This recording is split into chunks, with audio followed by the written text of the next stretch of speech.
Աստանայում կայացած Silk-Vestar միջազգային վոկալ մրցույթի 4-րդ դրվագում մասնակիցները երգեր են կատարել միմյանց լեզուներով՝ չինարենից և կորեերենից մինչև տաջիկերեն և մոնղոլերեն։ Թե ում և ինչ լեզվով հանդես գալ որոշեց վիճակահանությունը։ Ուզբեկական էստրադայի երգչուհի Մադինա Բոնու Ադիլովային բաժին է հասել հայերեն երգի կատարումը, մասնավորապես Սիրուշոյի Պրեգոմեշ երգը։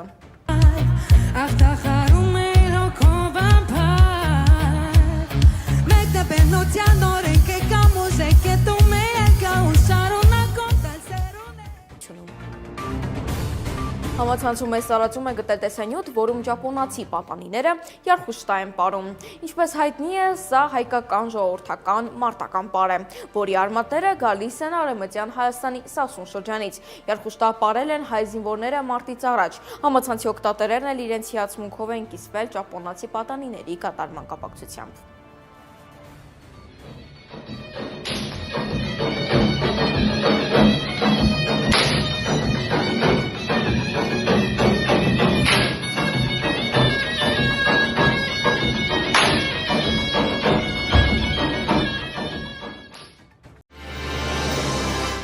Դուշանբեում տաջիկ երաժիշտը Լարային ազգային գործիքներով կատարել է հայկական ժողովրդական հայտնի «Ով սիրուն, սիրուն» երգը։ Աղջիկը հանդես եկել տաջիկական ավանդական զգեստով և հայկական կոմպոզիցիան կատարել է նուրբ ու զգացմունքային ձևով։ Այս երգը հայկական ամենահայտնի գործերից է, որը պատմում է մի երիտասարդի անպատասխան սիրո մասին։ Երգը հնչել է բազմաթիվ ֆիլմերում, այդ թվում Միմինոյում։